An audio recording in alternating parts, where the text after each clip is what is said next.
असं म्हणतात, तक्रम शक्रस्य दुर्लभम, म्हणजेच इंद्राला देखील ताक दुर्लभ होतं.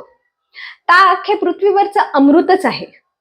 आपल्या रोजच्या आयुष्यातील अतिशय साधं पण प्रभावी असं पेय म्हणजे हे ताक आहे.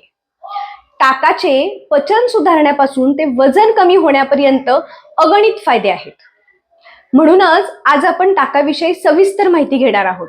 ताकाचे नेमके गुणधर्म कोणते आहेत, ताक कोणत्या आजारावर कसं काम करतं, कोणत्या आजारांवर ताक कोणत्या पद्धतीने घ्यायचं, हे सगळे आपण ह्या व्हिडिओमध्ये सविस्तर बघणार आहोत.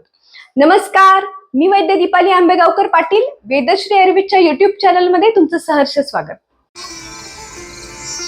सगळ्यात पहिल्यांदा आपण ताकाच्या गुणधर्मांकडे जाऊया. ताक हे पचायला हलके, भूक वाढवणारे, शरीरामधील वात आणि कफ कमी करणारे आहे.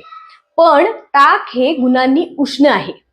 उन्हाळ्यामध्ये सगळीकडे ताक थंड आहे म्हणून लोक ताक घेताना दिसतात, पण ही अतिशय चुकीची संकल्पना आहे.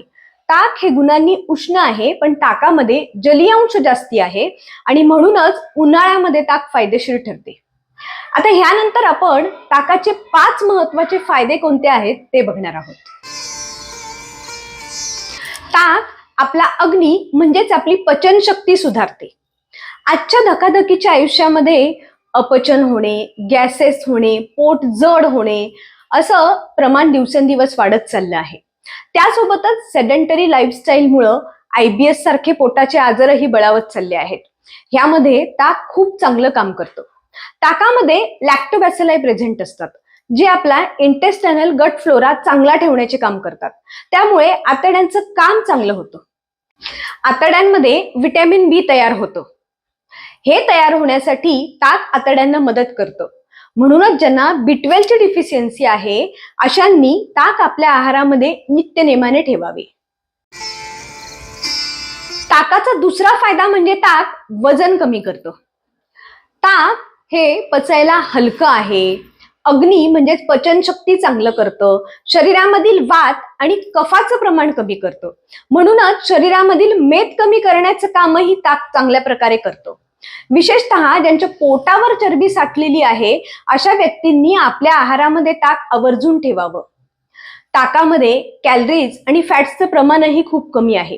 त्यामुळे ज्यांचे वजन जास्ती आहे त्यांनी वजन कमी करण्यासाठी आपल्या मुख्य आहारामध्ये ताकाचा समावेश केला तर इतर आहाराचे प्रमाण कमी होते आणि त्यामुळे वजन व्यवस्थित कमी होते. ताकाचा तिसरा महत्वाचा फायदा म्हणजे ताक हे मूळव्याधीवरचे सगळ्यात चांगले औषध आहे.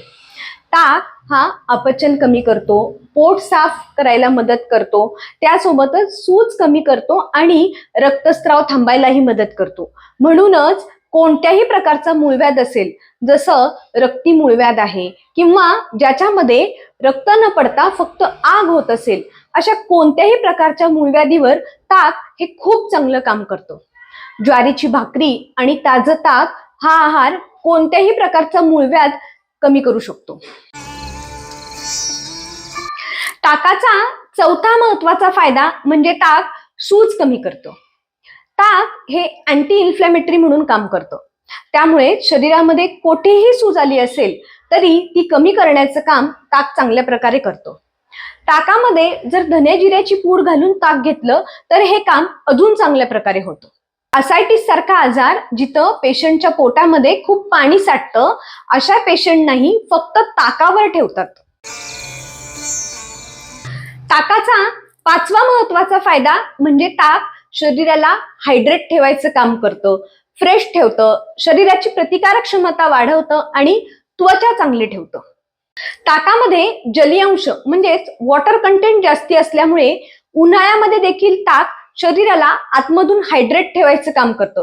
त्यामुळे डिहायड्रेशन सारखी लक्षणं जाणवू देत नाही. त्यासोबतच ताक पचायला हलकं असल्यामुळे पोट भरल्यासारखं वाटतं, पण तरीही आळस, जडपणा येत नाही. ताकामध्ये प्रोबायोटिक्स असल्यामुळे इंटेस्टायनल गट चांगली राहते. त्यामुळे आपल्या शरीराची एकूणच प्रतिकार क्षमता चांगली राहायला मदत होते. ताक त्वचेला आतमधून हायड्रेट करत असल्यामुळे त्वचाही चांगली राहते. वात प्रकृतीच्या व्यक्तींनी किंवा ज्यांना वाताचे आजार आहेत अशा व्यक्तींनी थोडंसं आंबट ताक हे सैंधव घालून घ्यावं. पित्त प्रकृतीच्या व्यक्तींनी किंवा ज्यांना पित्ताचे आजार आहेत अशा व्यक्तींनी थोडंसं गोड ताक हे साखर घालून घ्यावं.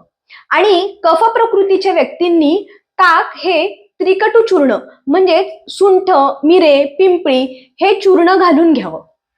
ह्या व्हिडिओमध्ये आपण ताकाचे कोणकोणते फायदे आहेत ते बघितले.